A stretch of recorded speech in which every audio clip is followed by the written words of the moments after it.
everyone, welcome to my channel here. As you know, my name is Emmy Hannes and I'm doing YouTube videos about all kinds of China topics because I think it's super important for people to learn more hands-on knowledge about what is going on in China, and also to meet more experts from China themselves, and also to explore some topics that maybe are not like all over the place at the moment.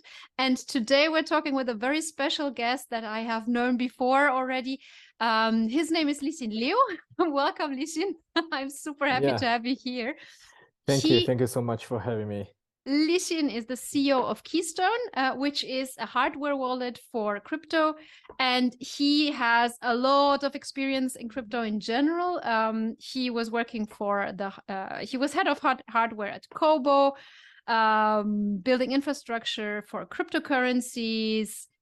He was CEO and co-founder of Morpheus Lab, the first AR company in China. So you can already tell he's deeply into tech. But I will now give the floor to yourself. So could you introduce yourself? Tell us a little bit, what are you working in? Where are you now? Okay. I'm in China, in Dali, one of the most famous tourism city here in China. And the weather is perfect here. And I know, Emmy, you've been here for a long time, in the early days, and I know you miss here a lot. Yeah, back to our topic. My name is Lixin. I'm the CEO of Keystone Hardware Wallet.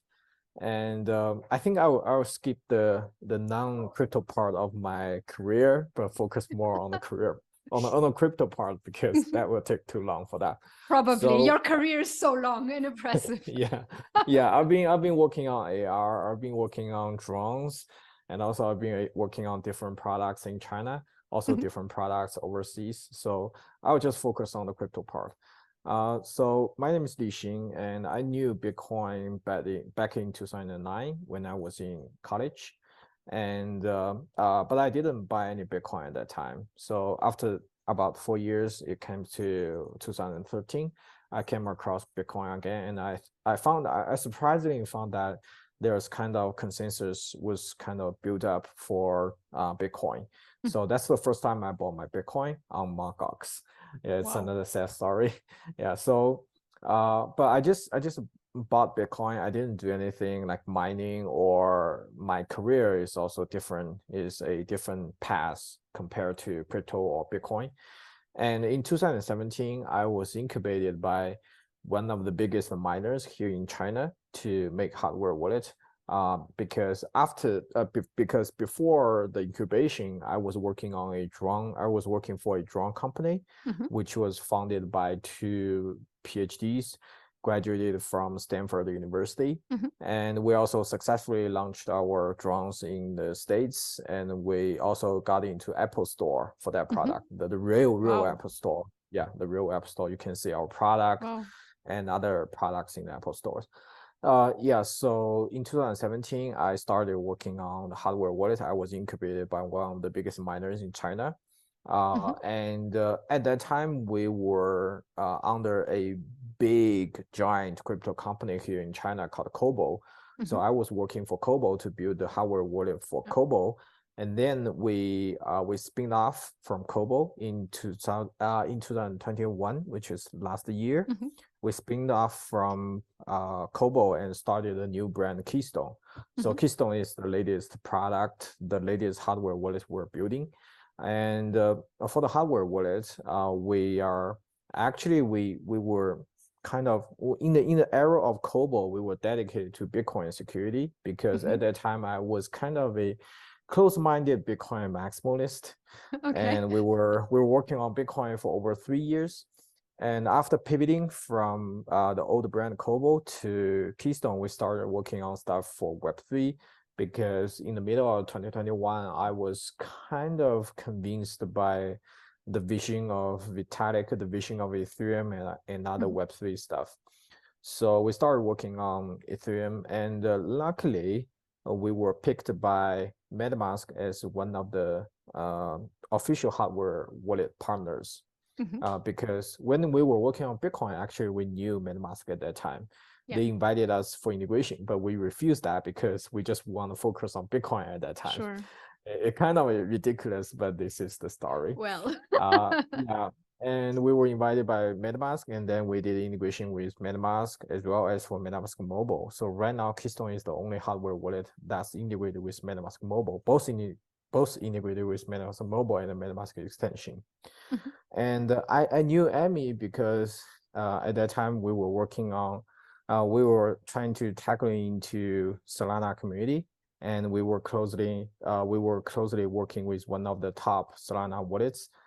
So at that time I knew Amy, I know you, and yeah, and Exactly. also we found that we have so many things in common. You've been That's in true. China for a long time, and also I love Yunnan, I love Dali. You also love here.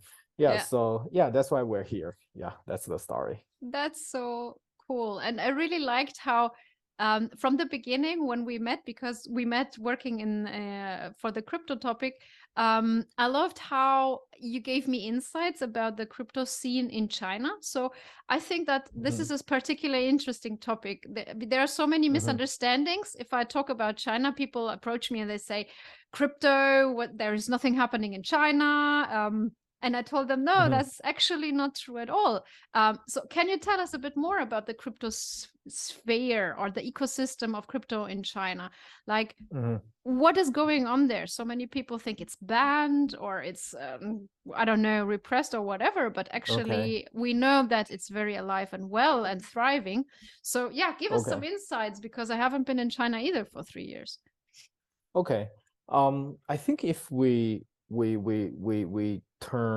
goes back to sometime around 2012 or 13 or 14 or even 15, 16, at that time, China is one of the most important countries in the crypto world because China controls the mining power. We know that controls the mining power not only for Bitcoin but also for Ethereum, and we have big miners here in China.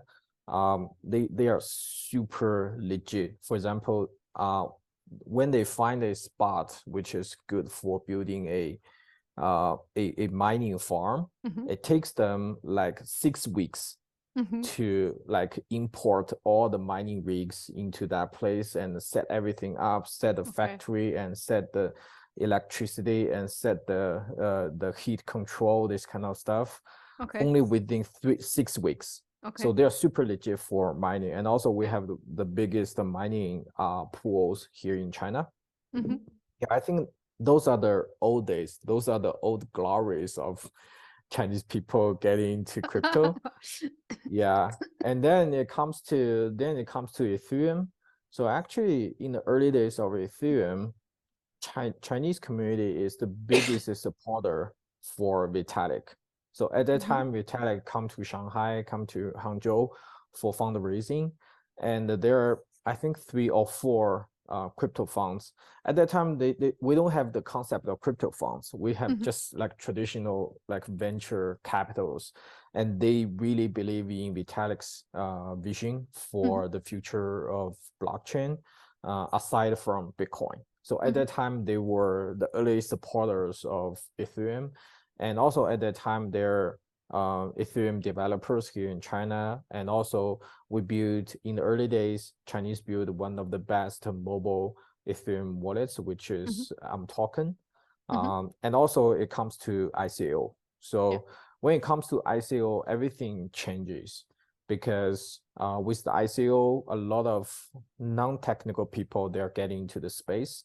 They're chasing the profit. To be very clear, to be very honest, they're chasing the profit.